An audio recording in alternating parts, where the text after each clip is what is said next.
carb ever. Those are your notes? Worst carb ever? I'm glad that's not being written. Look at how many issues there were. Oh, it was a mess.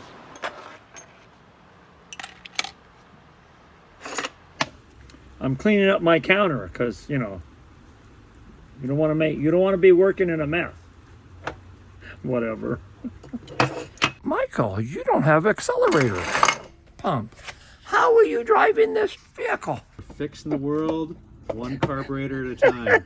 I don't even know how you were driving it, Michael. I was driving it aggressively. I don't know how you were driving it at every stop.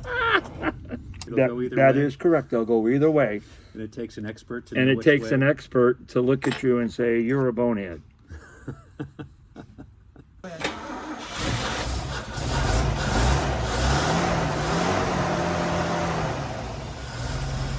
The nice thing is that Michael brought me a good core. The carburetor is a low mileage and it was in good shape to begin with.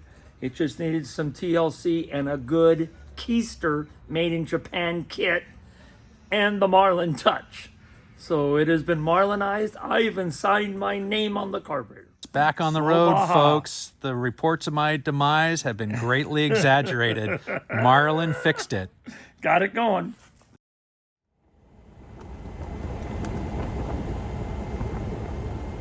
I was absolutely at wit's end after driving 3,000 nerve-wracking miles through Baja with my FJ40 racing or stalling every time I came off the throttle. Somehow I nursed it back to San Diego, and I got to tell you, every mechanic I knew on the entire peninsula, every Baja brother, I was trading Fortaleza for carburetor work, and somebody was under the hood of the truck every damn day.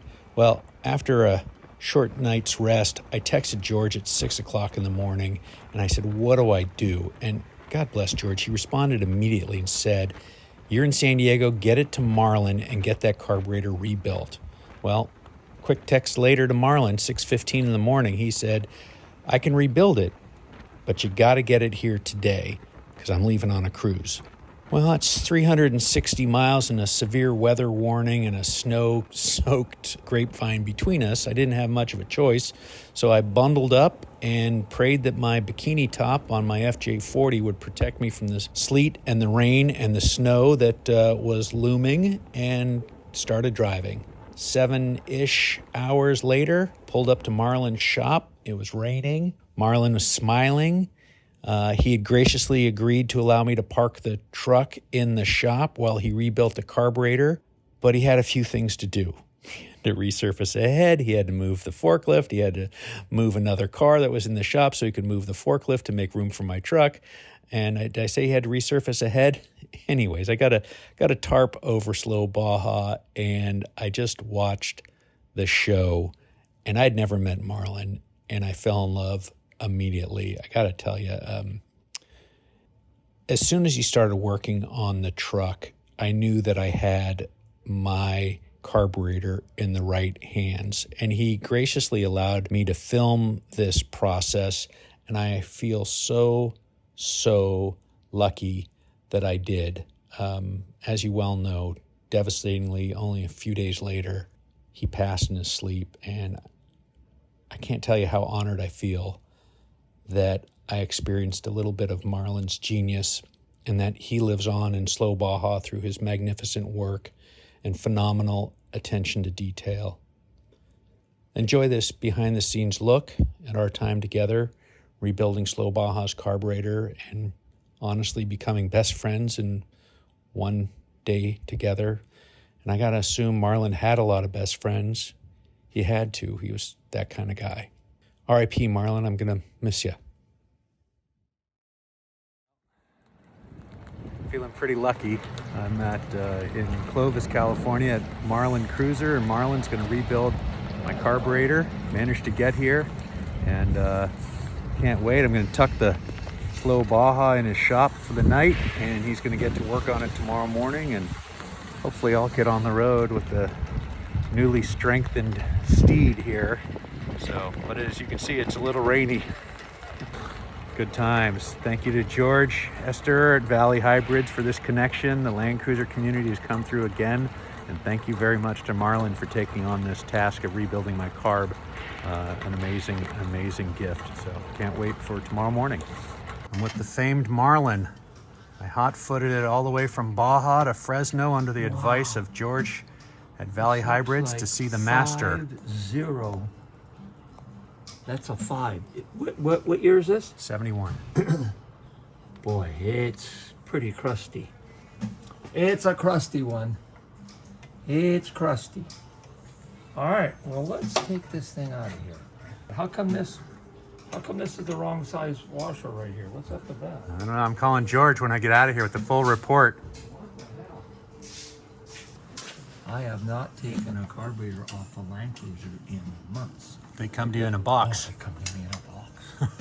So right now, I have 3 carburetors on their way to me. We have to spray it every morning to get it going. So Michael, Yes, what sir. were you doing in LA? I just, it was a place to stay after my 3,000 mile Baja drive. Wow. I just did 3,000 miles with somebody getting their head onto this, their hands on this carburetor every day, trying to keep me going. Drove it like this, running fast. Yeah, all the way down and all the way back up. Seeing all my mechanic friends along the way. Oh my goodness. And nobody could get it fixed. Wow. So you know this truck's gonna run terrible when it's cold. Okay. Terrible. So the exhaust, when it's hot, comes out of the center cylinders, goes up, goes against the bottom of the intake manifold, and then goes down. And as it warms up, there's a spring, a thermal spring, and as it warms up, this baffle turns and now it goes down when it's hot. So now I start it up and let it sit and idle for 15 minutes. It warms up and man, it runs great. You are going to be notorious cold. You've got to have a choke when it's cold. Well, this thing would be terrible If when you it's can cold. make the choke work or replace the choke or... All we need to do is just get a cable right now. Alrighty. We'll see how your cable is. You got lock washers on here. Lock washers are not factory on this truck. No lock washers on the carburetor when it leaves. Pretty soon you'll be judging these things at Concours car shows. Telling people what's right and what's wrong, because they all get modified over the No, years. George would do that. When did you start fiddling with Land Cruisers? Oh, man. I had one. I had a 68 Land Cruiser that I bought. It had a burnt valve, so I did a valve job. But I got rid of it. I didn't keep it. I didn't like it. It used a lot of gas and had no power, and I wanted a little pickup. I wanted a pickup that I could haul stuff in. And that would have been in 1978. I had a Land Cruiser way back when. Whose idea was Marlin Crawlers? So Marlin Crawler was my idea. That was my idea. I wanted to go slow off-road like a Jeep and get respect for Toyotas, and that's why I started Marlin Crawler. I came up with the name, although John Partridge from Advanced Adapter was the man that encouraged me to call it Marlin Crawler. With I the thought tortoise. Crawler was like a baby. A baby crawls around. But it was John Partridge from Advanced Adapter where I went to have my my plates made at. So I can't take all the credit on that. One of the most recognized off-road industry t-shirts from the 80s and 90s. That tortoise is something. Back in the day when I started Marlin Crawler, I didn't have any budget. But I had t-shirts and I'd go on the Rubicon, which is 6 hours north of me, weekend to weekend. I'd go up there and run the Rubicon. And got to know a lot of friends from Sacramento, Redding, a lot of future customers I met on the Rubicon. So I'd come along and I had made my own welder using a Ford alternator. And I'd come along and here'd be a broken Jeep with a spring hanger ripped off, or I'm gonna go get another 17 and get something. This broken Jeep, and I'd size the guy up, and I says, okay, I can fix this for you. It's gonna cost $15. He goes, really? I says, yep. I'd get out my welder, I'd weld them all up. He'd give me $15 and I'd give him a Marlin Crawler t-shirt.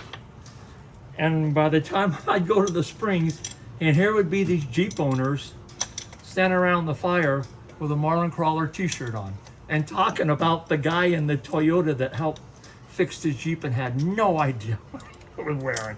Had no idea. Those were the days, man. Good. Marketing genius. Man. That's how you built the whole reputation. Yeah, yeah. Great work and a great t-shirt. Yeah, that's how I got going. I was just at King of the Hammers. I have never had so many people come to me and say, Marlin, you don't remember this, but I was in Texas and I was on the Rubicon and I was on Sierra Track and I had a broken this and you came along and you helped me. And it's funny, you know, how things go around, man. Wow. It's nice to see friends that appreciate you. Oh boy, 'Cause I sure do. we never we never tell people thank you. Oh, yeah. We just, you get the job done and you get on with your life. It's pretty profound, Marlin. Yeah. Pretty profound. Yeah. A little thanks goes a long way, Yeah, doesn't it? so far. Oh, it goes a long ways. It's just nice to say thank you to somebody. Well, thank you for making some time to Yeah, well, tear this guy off and this fix is her up. you're going right through the cracks between two different jobs. I'm not telling anybody Yeah, the deal, but thanks, George, for the connection. Well, I owe a lot to George. George has helped George me. and Gary have been very kind to me because Yeah, they know that I George is- drive this thing a lot. George is good people. Good people, George. Good people. They have to promise me when I come back tomorrow morning, Marlin, Yes. that the motor will still be in this car. Oh, it will still be. Because I've got a trip back to Baja in the end of April. So you have to promise me this motor. There's going to Okay. be a lot you're I'll not going to promise. like. But you better promise me it'll still be in All there. right, I'll promise. All right, thank you. Getting the thanks in early, thank you. See, I'm marking that so I can Yeah. put that right back in the same place. You don't even have a base gasket. It's just hard. That's an old gasket. You can't do that. Okay, let me cover up that hole. You can't seal against this hard Bakelite adapter. There is a gasket on the bottom because I can feel it. But this gasket here is just, that's part of the plate. So, Michael, Toyota does not service that gasket. You cannot buy that gasket from Toyota because it comes molded, vulcanized to the spacer.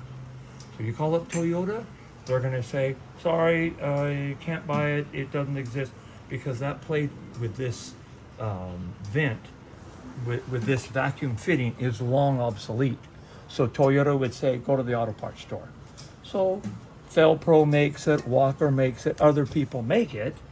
You just can't buy it. Here's my chart.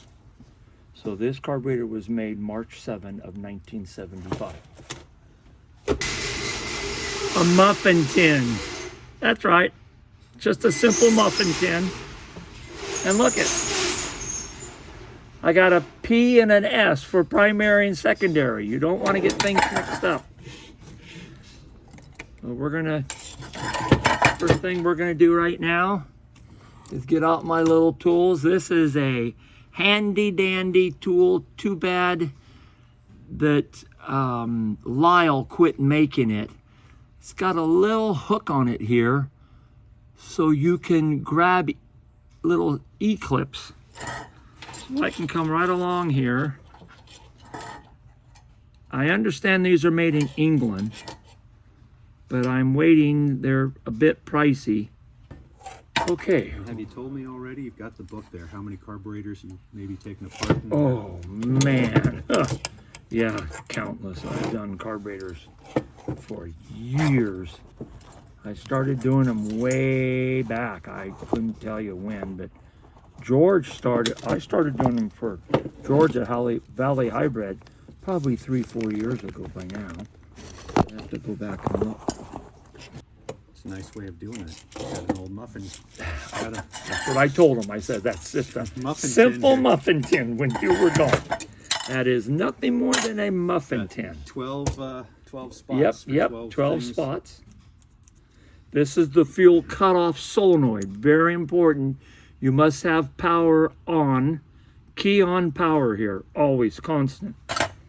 Without that, you will not have an idle circuit, and the truck will not run right as a result. This thing will be humming, except when she's cold. And it'd be nice if this diaphragm was good. They're always bad. We're just gonna suck on it. That is amazing that the diaphragm is good. I'm totally amazed. Things are always bad. The last one I did was bad. I didn't know we were making a comedy here, Marlin. Yeah. Thank you so much for your beautiful spirit and accommodating me on short notice. Really terrific. Oh, Michael. And it still has the factory aluminum tab. Check it out. It's bent over. I have nothing to Doubled say. over.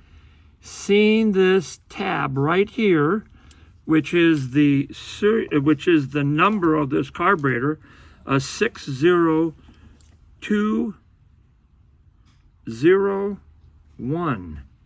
60201. So that's going to go right into my book here. 60201 aluminum tag. Wow.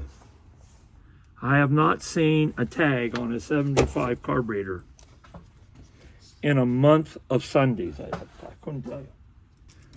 That is crazy. So, Marlin, this still be there. This carburetor came in a box when I bought the truck, and it had a Weber on it. There should be a washer underneath that. The washer is missing. Well, we're gonna get that. Oh yeah. It had a Weber. Yeah, because the previous owner hated that flat spot when you're Okay. first on the gas. Okay. And Gary said, no way, that Weber's dumping too much gas. in it." Weber is. I do not care for Weber. And Of course, So Gary said, let's get the one back on there. I said, Gary "Well, Mudrack. Mud Rat. Oh, so you know Gary? Yeah, as well, I live well. in San Francisco, so it's George and Gary are my two go-to guys. Oh. And occasionally a Datsun expert who's 75 years old looks after this. Wow. Occasionally. Look how cool that little tool is, how it will hold that little clip for me. You'll see me putting my head up because these glasses are readers. This is a 1.5 magnifier right here. Old people wear these. Michael doesn't know what these are. No, I've got my readers right here, but you I haven't gone to bifocals yet. But No, you know it's these- coming. You know it's coming, Marlin. So you're missing a washer. That should not go in like that. You're missing a washer. It'll be missing tomorrow, I bet. No, it won't be missing tomorrow, but it is missing right now. And I don't want to. Huh. Check it out. Is that Look at the washer. There's the washer. Supposed to be over here. Wow. So we're removing the air horn. This is the air horn, top of the carburetor. This is the accelerator pump. And it's got a made in Japan accelerator pump. It's a neoprene. Wow, somebody put a keister kit in here. This float should be 8mm. I set them to 15. I've set them a little bit off. So the trick to setting a float is right here. A drill index. Don't give me no float gauge. Don't give me no factory manual that's telling you you're going to do this, you're going to do that. Get out your, it doesn't have to be metric. This is 5/16. That's a 3.3125. An 8mm is a 0.315. It's 2.5 thousandths off. So get past that. I do have a metric set right here, but I don't use it unless I have to. So I'm just going to take this. To measure a float on a carburetor, you always take off the air horn gasket. That's never used. We're just going to take that drill and we're just going to go right here. Now look at that float that float's moving a little bit. That float is a little bit high, which on this job, we're not passing emissions. He's not going to have any issues, although if he was out off-roading, this would flood easier. I usually bring him up a bit. Well, I'm going to be off-roading at the end of April. It's just a bit off. There's our spring-loaded needle and seat. And now we're going to take out the seat. That could have been tighter. Okay, there is no nylon sock because this is an early carburetor. Then we're going to take out our power valve, which is a very important part for the performance of the carburetor. We always want to take these components out. That wasn't even tight at all. We always want to take these components out just to clean behind them. There's a spring. This is the power valve piston.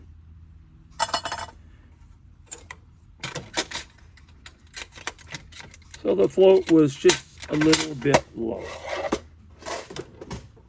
And you can tell this thing's been backfiring a lot because it's black and sooty in here. So we're going to get all this cleaned up. I'll say it's sooty. Look how black that thing is. Oh, this is ugly. And look at the dirt in your bowl. When's the last time you cleaned your fuel filter? Well, that's a great, There's a lot of dirt right there. You're telling me it's not supposed to look like that, Marlon? Not supposed to look like that at all, Mr. Michael. And now I'm going to take out the speed jets. We have a secondary speed and a primary speed jet. And this is a 60. We're going to record that. This is a 60. That's primary.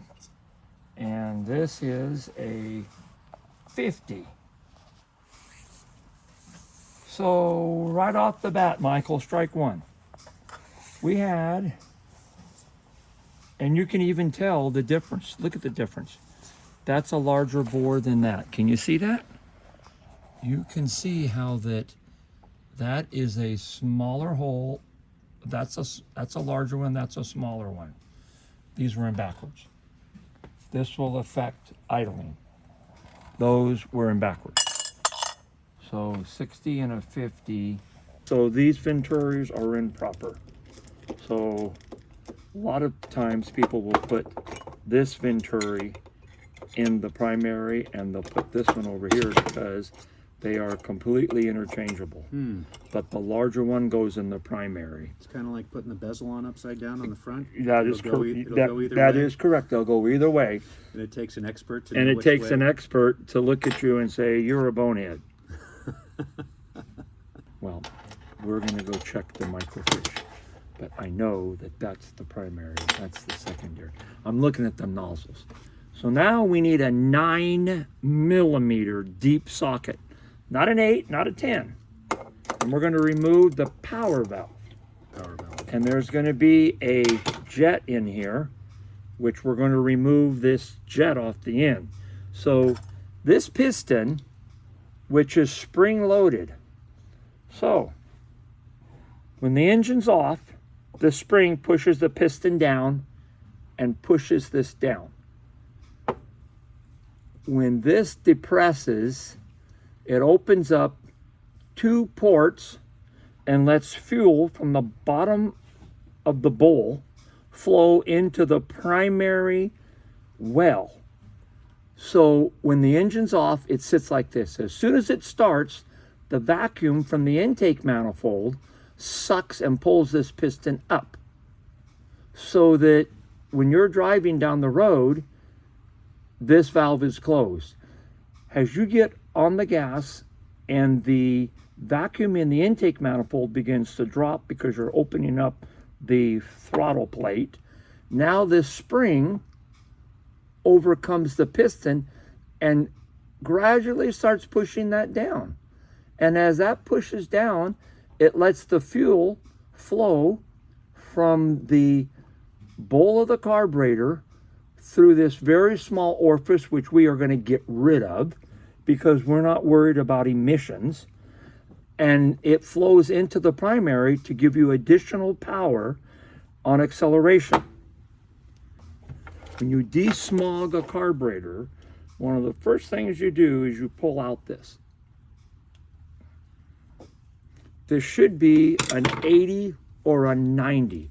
It's very small, very hard to read. This is an 090. Look how small that is. That's an 090.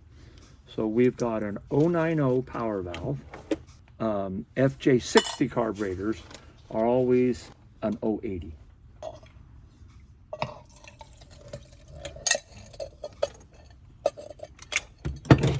Right, and then our little ball, our check ball came out. Oh, look at the dirt in that carburetor. Now we're going to remove 3 attachment points from the fuel bowl to the throttle body. And how come there's a lock washer here but missing one there, Michael? What's up with this? I don't even know how you were driving it. We're fixing the world one carburetor at a time. I don't even know how you were driving it, Michael. I was driving it aggressively. I don't know how you were driving it at every stop.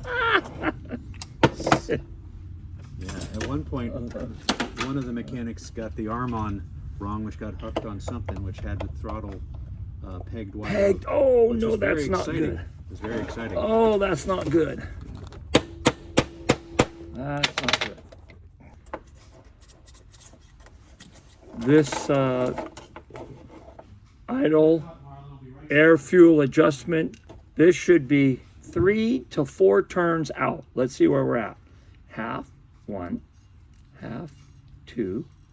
Ooh, we're only 2 1/8 out.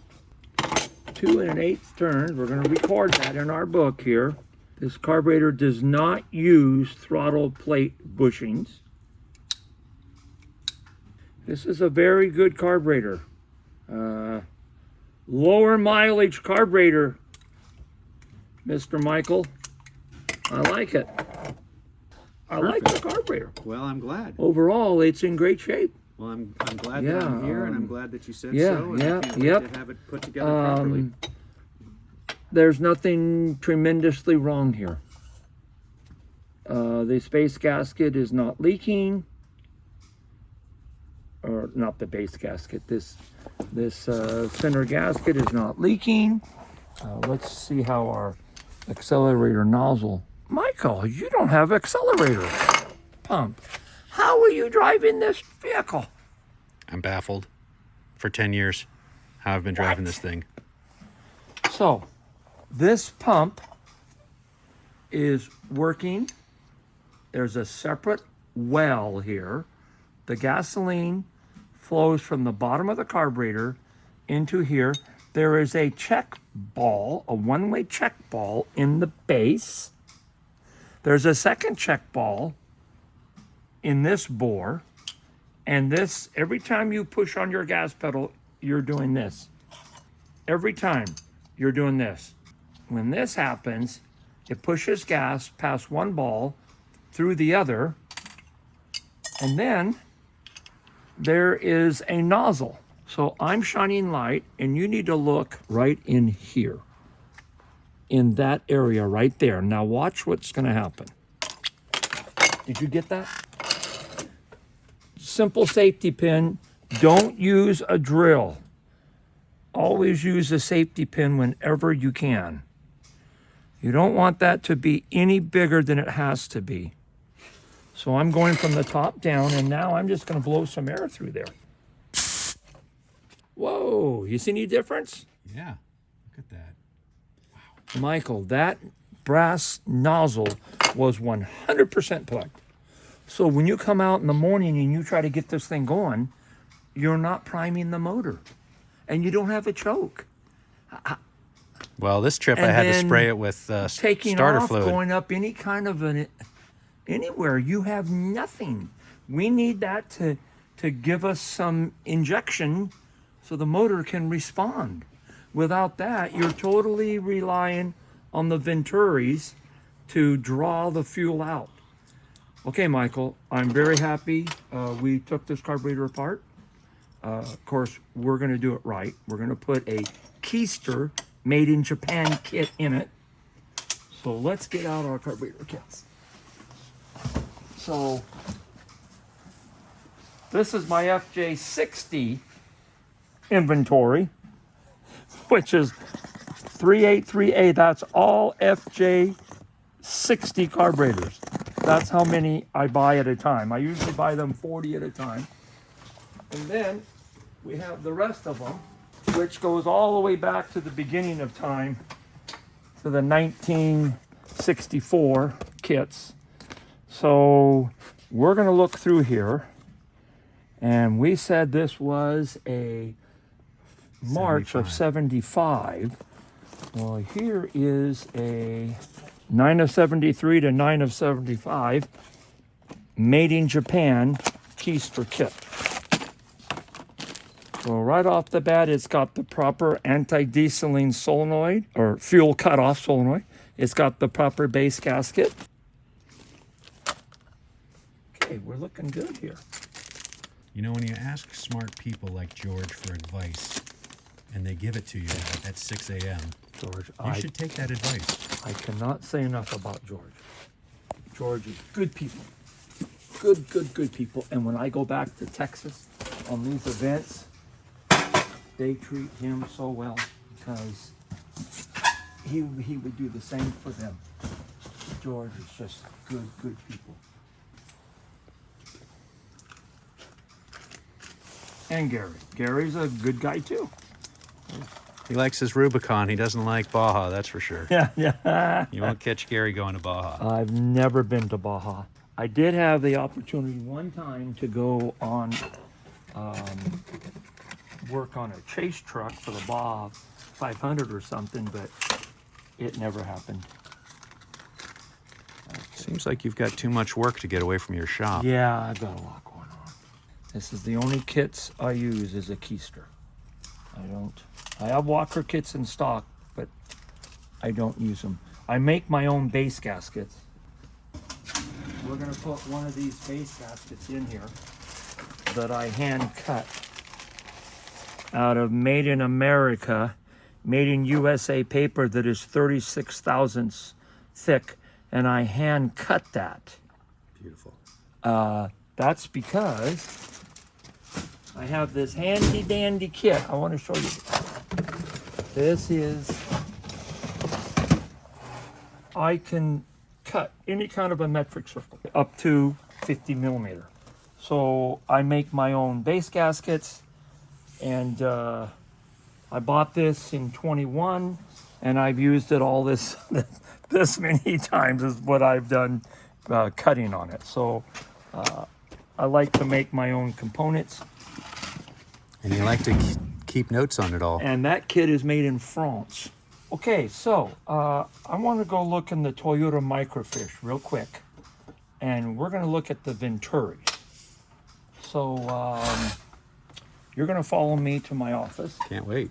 Watch your step through all this stuff that I haven't had time to clean because I got Michael to take care of.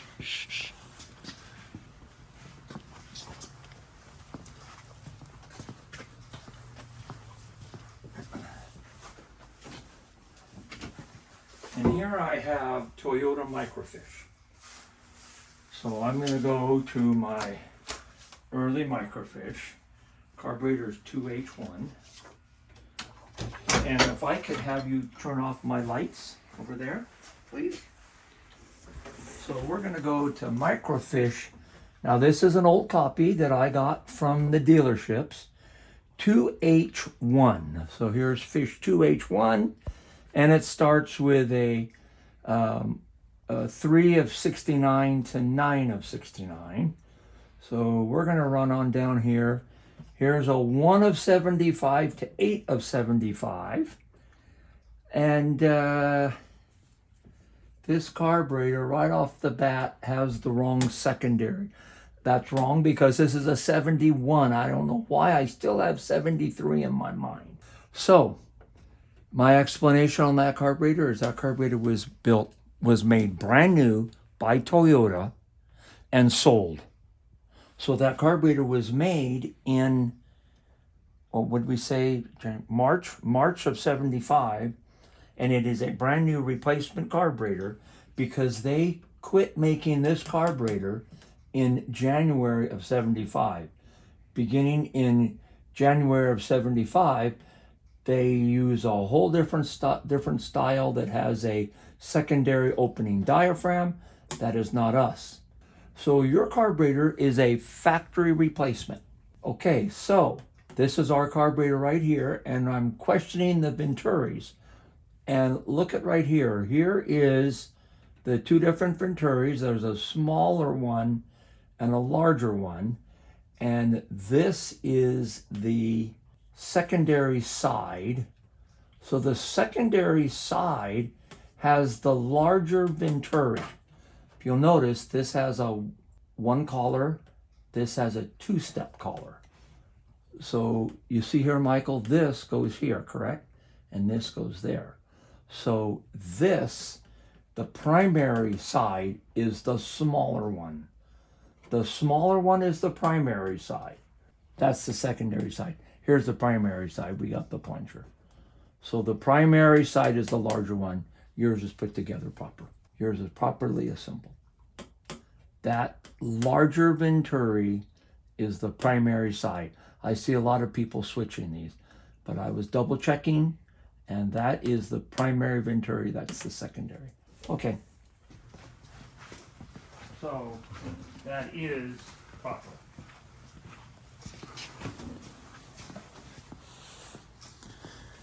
This one, right? This is your primary Venturi. So they did have it in right. Okay, so nothing here. Because we're going to make this carburetor look brand new. So this carburetor, they quit making in 1 of 75. That was the last year. Look at here, that doesn't make any sense though. That's saying 9. Ooh, maybe longer on a 55? Wow. Look at that kit, fits clear up to September, but yet the microfiche is only showing up until 1. Well, sometimes you just have to move on.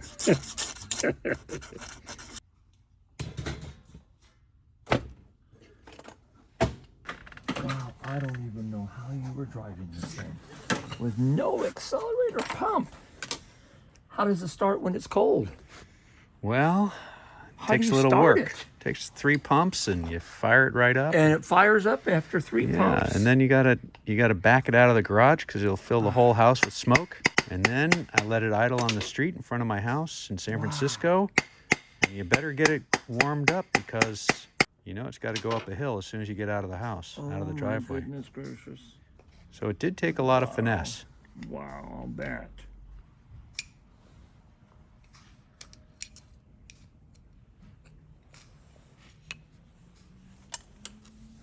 Yeah, that was to the inside. Yeah, that piece chipped, but it still will seal. That dot goes to the inside, and that's where it was. All right, I'm gonna blow this crap out of here.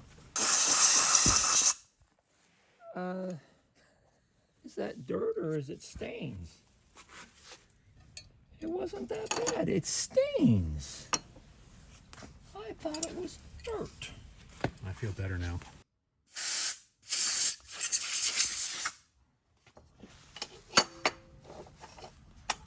So I can clean the screws and at the same time keep the glass bead, the cleaner, out of the threads for the most part. I know you've done a few of these, Marlin, but I have to ask you, how do you remember where they all go? Yeah. Well, this one isn't bad. If this was an FJ60, this is kids stuff right here. This is an easy one. I just wish kids were learning how to do this stuff. This is an easy one. This one, there's no bushings that we have to replace. There's no throttle bushings, so we don't have to install those and ream them. We don't need to. We don't have a secondary enrichment valve. There's a number of things that this carburetor does not have. This is back when life was simple.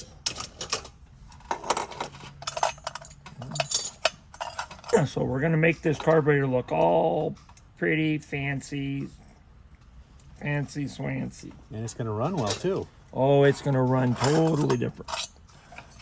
It'd be nice if you could make a little better mileage. But that's a whole nother topic with a Land Cruiser. I doubt you're gonna see any difference in mileage, unfortunately. My mileage may vary.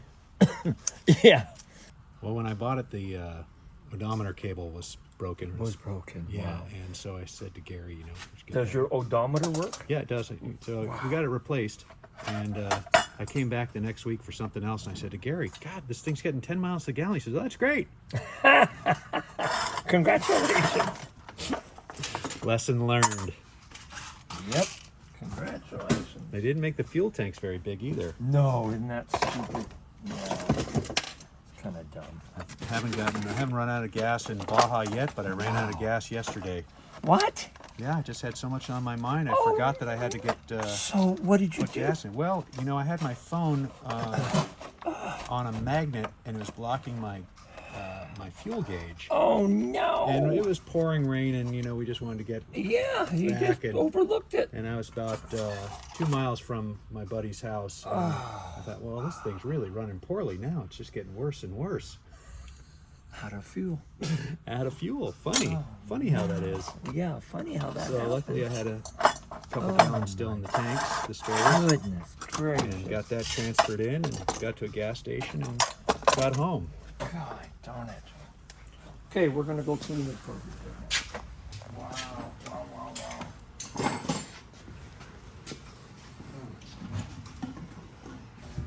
Marlin Crawler really asked me to get all my junk out of there. So, Do they say it nicely? Do they say, come on, Dad, yeah. I need to clean your act get your up. act together? There's always another Michael to help. Yeah, well, I appreciate the help. Always another Michael to help. I truly appreciate the help. This is a small miracle, and I'm deeply appreciative. Actually, it's kind of a big miracle, frankly. Were you heading back home anyway? I didn't really have a plan. I didn't know which way to go. I honestly didn't. I really didn't know which way to go. And you happened to And call at George. 6 a.m., I texted George, and I said, Yeah, you said 6 this is the problem. I didn't, want to call him, obviously. And I said I can swing by Spectre and pick up a rebuild kit, or I can pick up another carburetor. And he came back and said the new carburetors are junk, and sent me your number and said, contact Marlin, I'll be darned. see if he can fit you in. I'll be darned. This is a glass bead machine. We're gonna blast glass. Little small pieces of glass. That's this carburetor. We're going to take something like this, and we're going to make it look all pretty and new. Can't wait. And then we're going to clear coat it so it won't rust.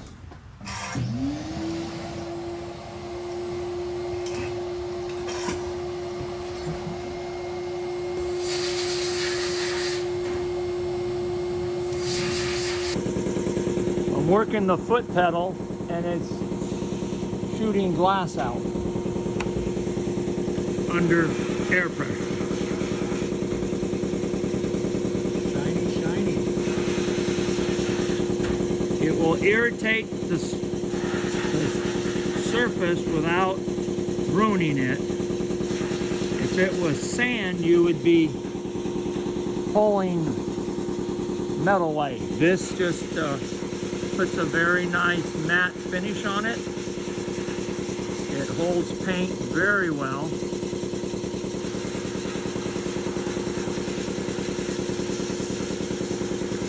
So right there, I'm glass beading off the rust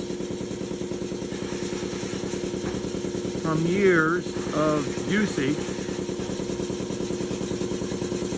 Here's his air horn. You can see how black that is from backfiring and the carbon, and that just all that's gone. Is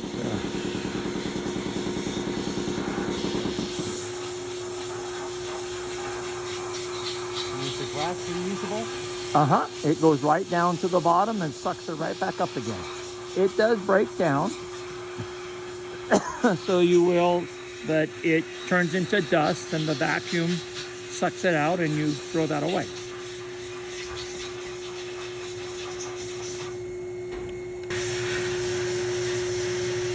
This carburetor was relatively clean. I didn't have to clean any parts or parts wash it. I just went straight to the glass bead.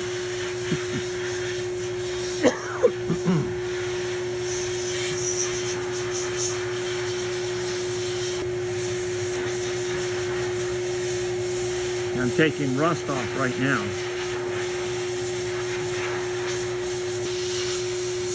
Sometimes it's hard to get way down in here, and sometimes I have to clean them 2 or 3 times. See, there was a lot of dirt right there in that corner, just to make it look perfect, or as good as you can, I should say. You're not going to get it perfect, but you're going to get it pretty good. You see that? Yeah. And it just cleaned that right up. So the main thing is, yes, I'm making it look nice, but it would rust all over again because I just took off the rust, and furthermore, I'm making this metal bare, so there is no protection against rust. Boy, that was a lot of rust right there, or dirt. So I am going to clear coat this with a ceramic sealant. It will stay clean and not rust. Sometimes I'll get some of these carburetors from back east, Michael, that are just a mess. Oh, I'll spend half an hour with no problem just getting the rust off a carburetor, especially when these rebuilders, when they rebuild them, they will blast them with sand or possibly glass. I don't know what they're using, walnut shells or whatever, but and they put it out this way, and it just immediately rusts up on them. Where'd you find this carburetor? In a box when I bought the truck. Oh, it came with it. A bunch of spares. Oh man, good deal. I had this one unused in a box. Well, you know, a lot of the problems is that the carburetors, they rebuild them and then they sit on the shelf. Things dry up, things don't seal right. I don't advise rebuilding a carburetor and letting it sit. I advise rebuilding a carburetor when you're going to run it. Look, Gorgeous. Absolutely gorgeous. how does that suit your fancy? There is a larger shop 2 doors down, and the man that has it, I believe, is deceased, but his kids are doing nothing. And it's full of junk. So I've been waiting, hoping that I need a larger.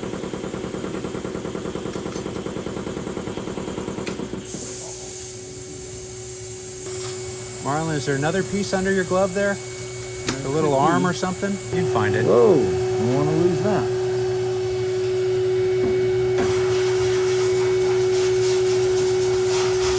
Type of glass bead that it is. They make different grades. And this is an AC grade of glass bead.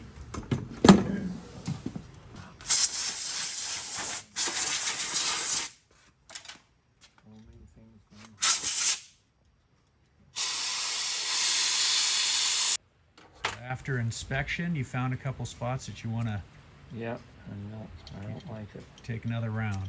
Yeah, don't like it. Don't like it, don't like it. I find out that if I don't mark them, then I waste more time. Yeah, it would have been better to parts wash this, but we're gonna get this thing. We're spending a little more time glass beating, but we're gonna do that. Well, Marlin just found a little piece of Teflon tape. Yeah. Where was that tied out there? In the fuel inlet. So I'm gonna take this top off, and we'll see if that screen is doing its job. See what else is in there. Yeah.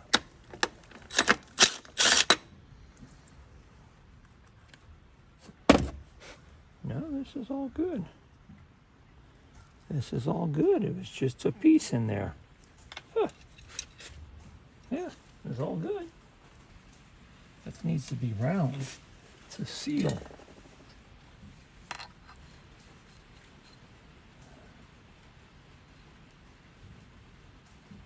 That's your screen.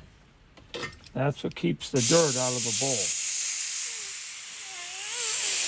Later models use a sock. This is old school. They use a screen. Little thing of beauty, isn't it? Isn't that something? They don't make them like that anymore. They don't make them like Not you anymore. No, now it's nylon. Here's what they replace it with. Those little nylon socks. They're just a little sock that goes in there. That's nylon. It's really raining out. I'm glad I'm not driving now. Oh, I don't know how you were driving in the rain. Wow. If that little piece of nylon would have gotten into your needle, it would have just flooded away. It would have just flooded. Okay, so that's good.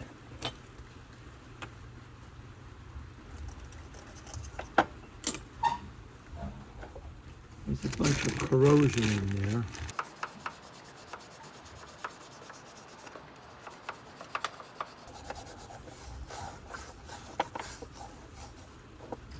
The bowl turned out pretty clean. There's a little bit of pitting in there from moisture. Oh, I don't know if you can see that. There, I can see some flaws in the floor. But this is in great shape. Michael has a very good carburetor here.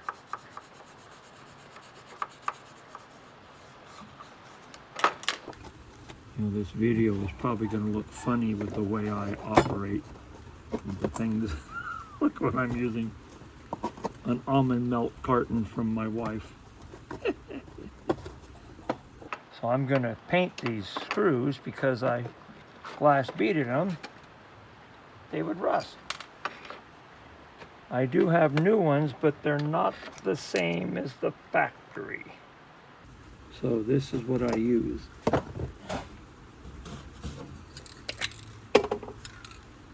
Duplicator engine enamel ceramic, high temp. That's what I coat my carburetor for. Very important that we get all the glass out of this carburetor or I'm just wasting time. If you're not going to blow out these circuits with compressed air, of course you need to know where to blow.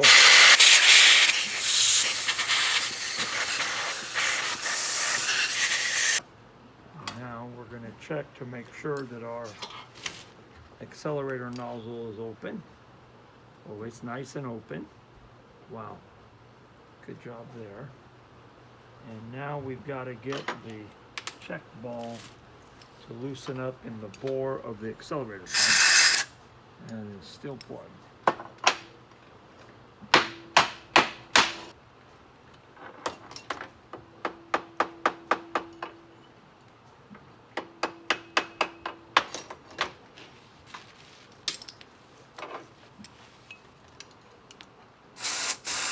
Free. Now, we're going to look at our jets. We're going to look at them with a mirror. We're not going to take them out.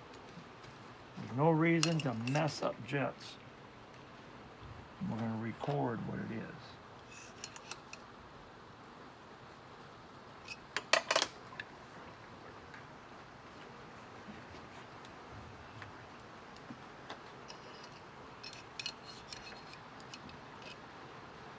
142 primary,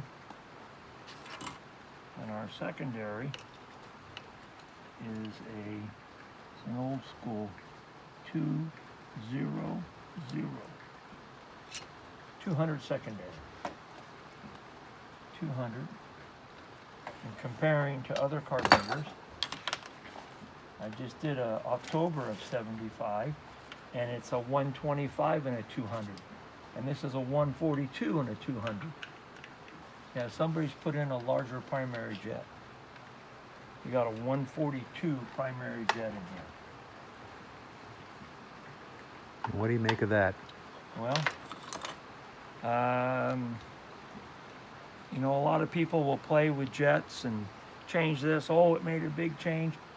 I've played with them and I haven't seen any big difference. But maybe it's just I'm just too old school. Sometimes they put extra jets in the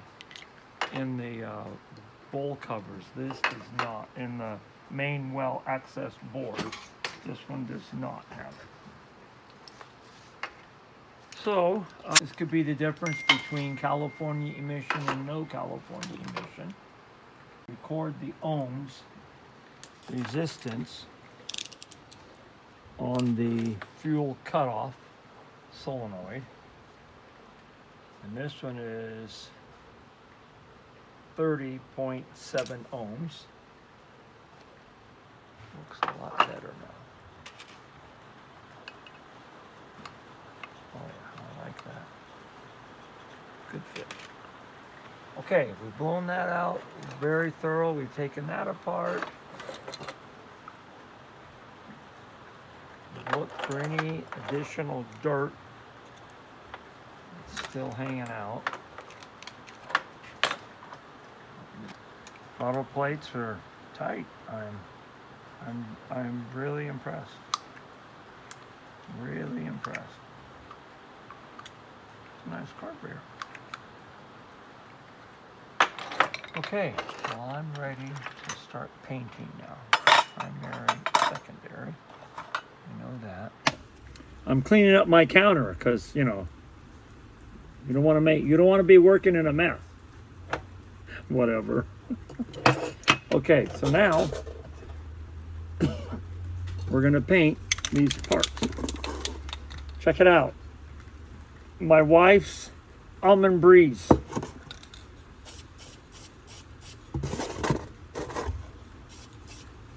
You like that, huh? Put this on my lap so I don't get overspray all over me.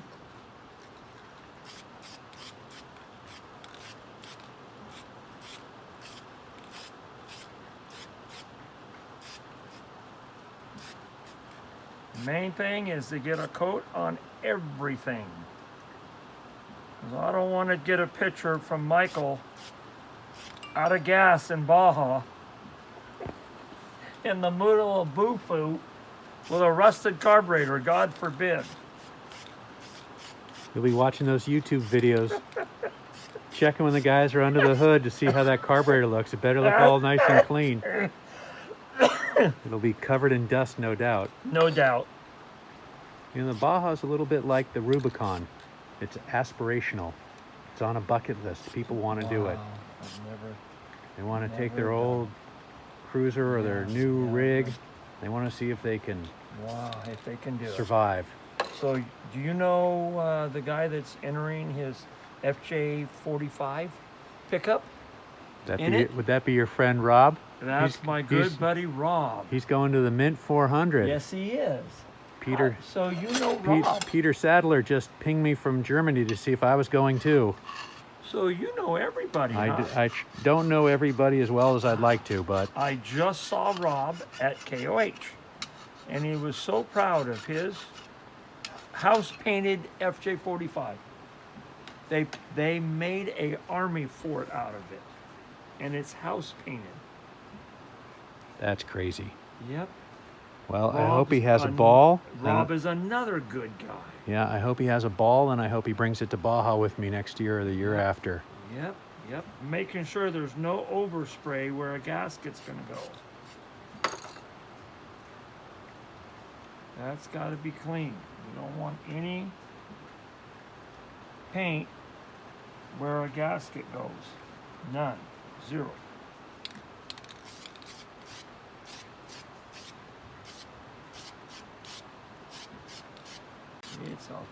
It's gonna purr. I can already hear it running. Do you see him going in your mind when you lay down at night? Oh, sometimes, you know, when I'm working on a motor, I can hear him. I'm like, oh, this is sweet. Depends on the customer. Always depends on the customer. I'm not worried about the bottom because I'll sand that. And I'm not worried about the top of this cast iron because it's a flat surface. I can sand that off too. I just don't want to get any issues with rust. That's the main thing, especially on that beautiful cast iron. These washers are doubled up. There was supposed to be one on the bottom. Somebody's had this apart. They're a bonehead. I'm going to correct that. I overlooked a screw.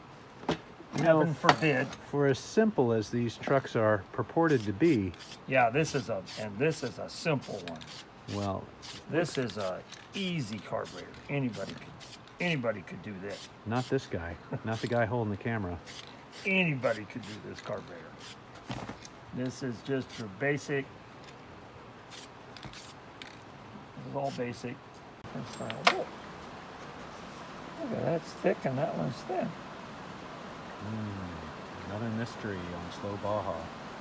We'll have to go up and see what I have in my boneyard to get a matching pair of them. Hey, it's raining out. Good time not to be driving an old FJ40 with no windows.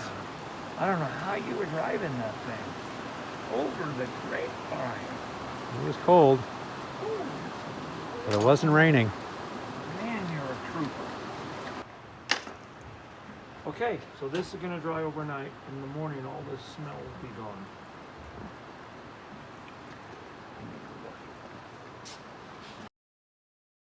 It's coming together very well. It's nice that it's an early one because it's much simpler to build, and we've got nice coated parts that set all night drying. And you haven't taken my engine out yet and put that in your machine. No, we haven't done that. And clear coated that. I've already off camera filed, and you can see that this surface is nice and shiny now because I've sanded that. I've diamond filed it with these little diamond files, and they work out very well, taking burrs off. Now I am assembling the throttle body or the throttle plate to the main welt.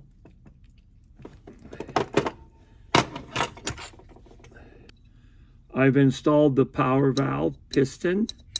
I have set the float to 21/64, which is about 13 thousandths taller than stock, just to help a little bit on the off-road performance. We could go further, but this is not a big off-road rig. You just drive dirt roads in Slow Baja. Yeah. No off-road racing. No off-road racing. No So intentional off-road no racing. no Sometimes it intentional. happens as a So bike now rider. we're going to put in the check ball, and then Check 1, 2. the brass weight, and I've already checked to make sure that this was open, and we're going to check again. The fuel nozzle is nice and clean, and then we have the aluminum stopper, and this was missing the stopper gasket. That is a specific gasket that comes with the kit. Got a little spring, accelerator pump return spring, and we've got our brand new made in Japan neoprene pump.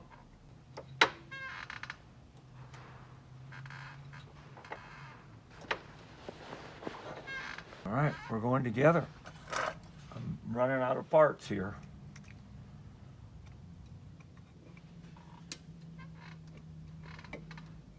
And did you say it was missing the gasket Just where a it attaches round to the base O-ring. plate? Yeah, it seals that little stopper.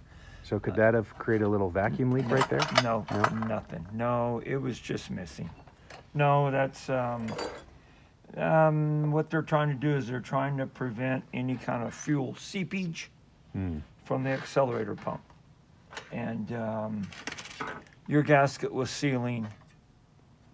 It was sealing well, but we want to do it right. Is there any way to make these Land Cruisers smell less like gas, or is that just part of the charm? That's just part of it. Yeah. When you're sitting on top of the gas tank. Oh, I know. Yeah, you're gonna get that smell.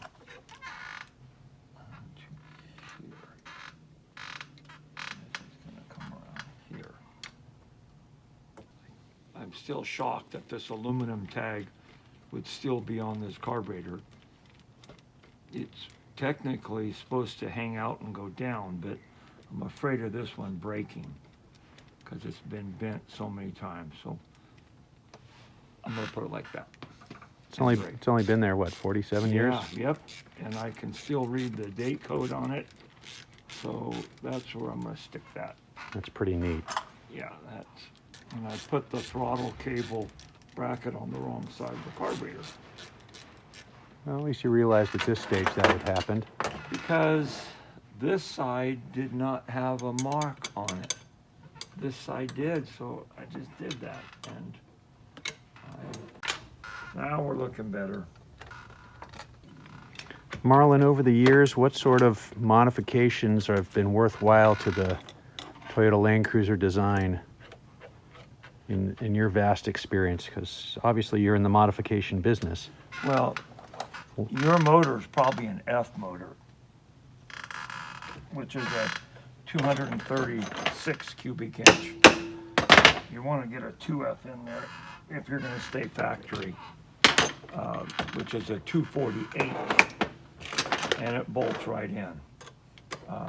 You also need to get rid of that stupid 3-speed. I can't believe you're still running a J30.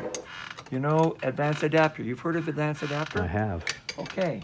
John Partridge, his #1 very first adapter that he built, he had a Land Cruiser, and he went to the beach with it. His first adapter was putting a Muncie 4-speed in a Land Cruiser. That's adapter 001. I mean, they're known for their Jeeps and everything, but their very first adapter was a Muncie 4-speed into a Land Cruiser because a stupid 3-speed is such a high-old transmission. And look at, I still blew it. This has to be above that. Boy, when the camera's on, you just get yourself in all kinds of trouble here. Oh, let's do it again. Okay. Hey, we're getting closer. We are getting closer.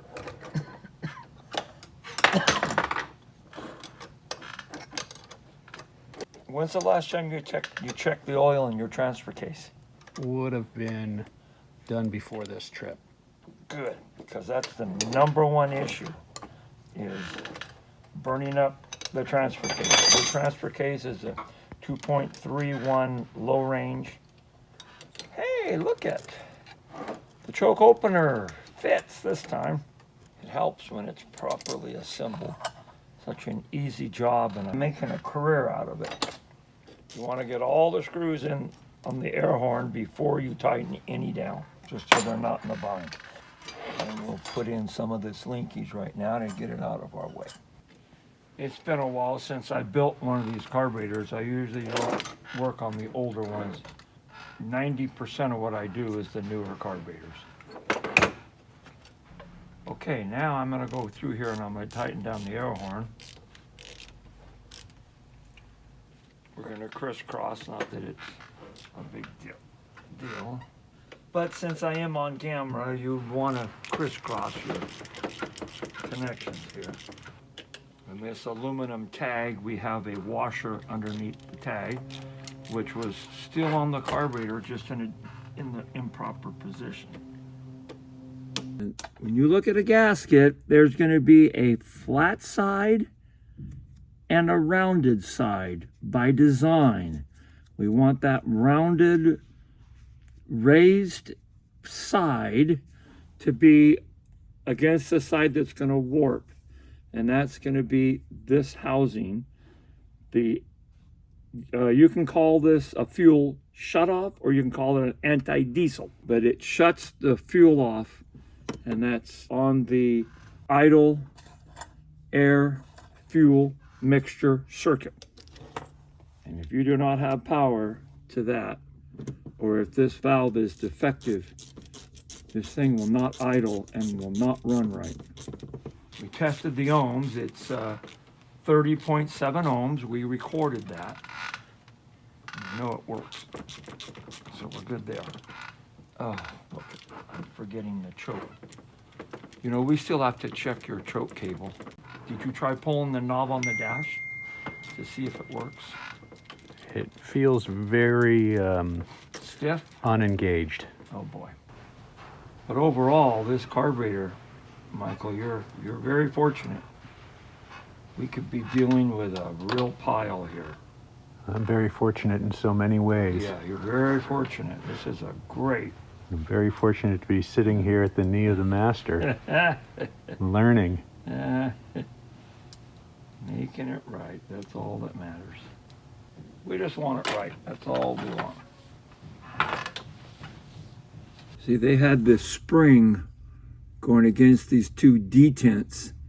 There's got to be a washer there to give that spring a proper seat. This one's missing. So now there's a seat for that spring.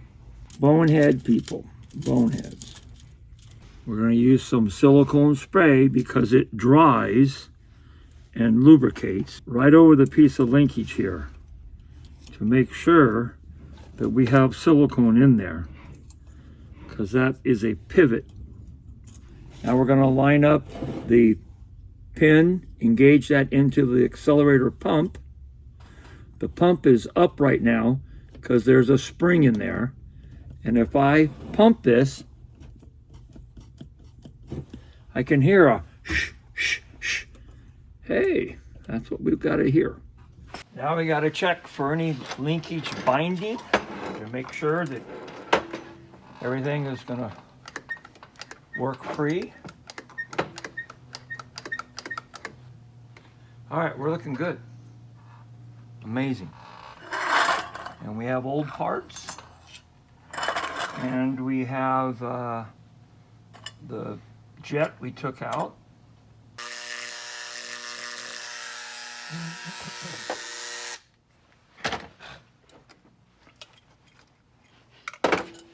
What are you signing there? MTW for Marlin's Toy Works and 030123. I thought you might have signed Rembrandt. Then I also signed my carburetors, and I sign them right down here if that's okay with you. Please. Okay. I sign every carburetor I do.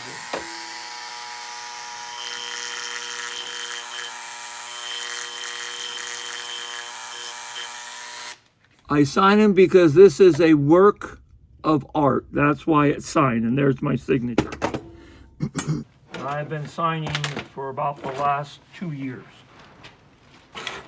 So, this carburetor, I'm ready.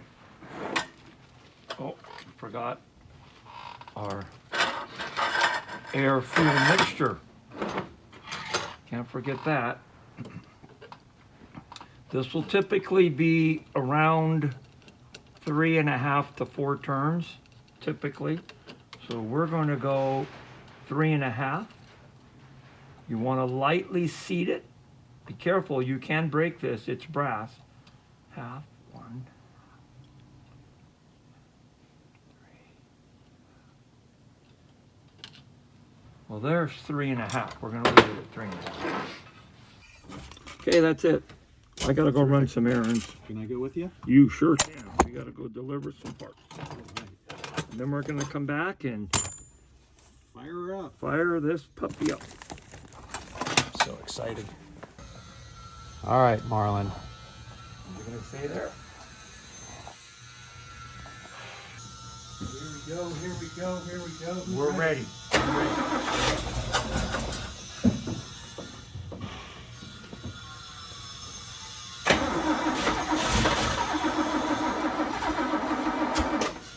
Go ahead. Come on, girl. I added gas to you. A little starter fluid? Nope, go ahead.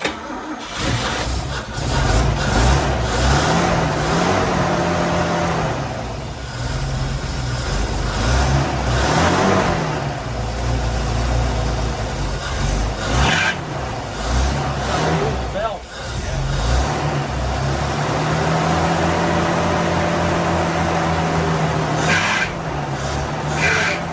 Gas spray right in there. Your alternator belt's really loose.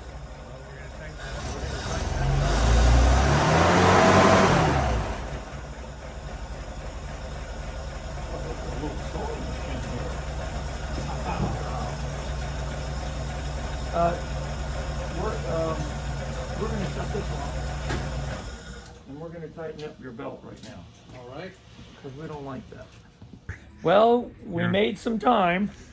So I made the time to make it happen. We spent a little more time than we were expecting. We put in about, let's see, you got here about 4, just before 5, 6, 7. Yeah, we put in probably about 8 hours, an easy 8 hours here in between.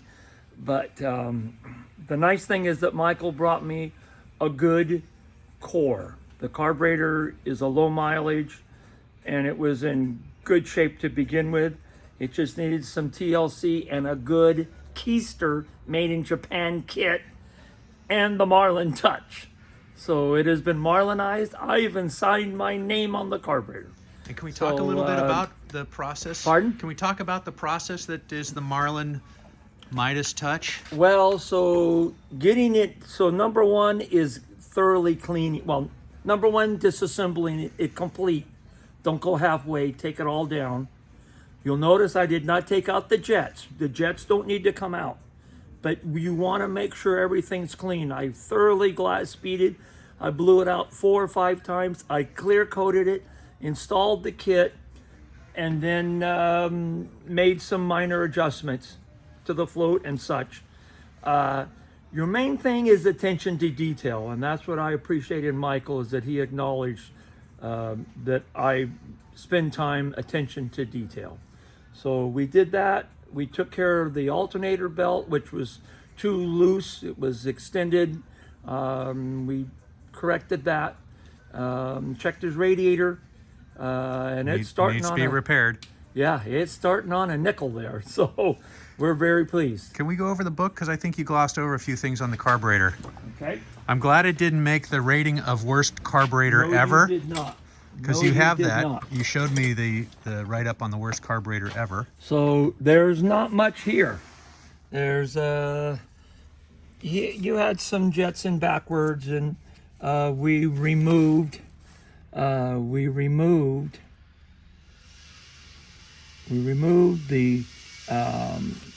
power valve orifice, jet, I should say, and 6:55 a.m. text, and I arrived at 3:40-ish. 40-ish. Is that right? I think that's about it.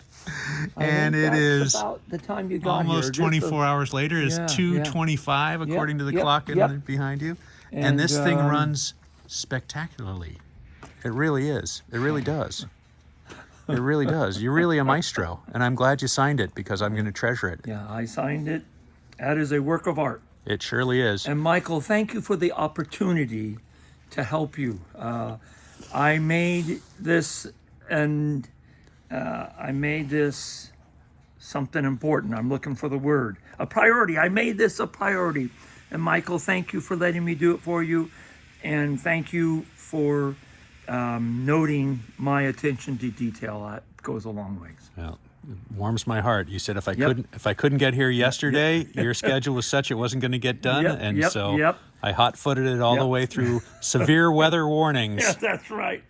I look forward to seeing you again, Mike. And I look forward to being here again. yeah. All All right, right. Michael. Take care. Next time I'm going to put a microphone in your hand, and we're going to Okay. have a podcast. Okay. For Yeah, the- I've done one podcast. Perfect. Well, we're I've going done to do one some more. podcast with the history of Marlin Crawler. Terrific. Thank Okay. you. Thank Really, from the bottom of my heart. Thank you very Slow much. Baja is back on the Slow road, Baja. folks. The reports of my demise have been greatly exaggerated. Marlin fixed it. Got it going.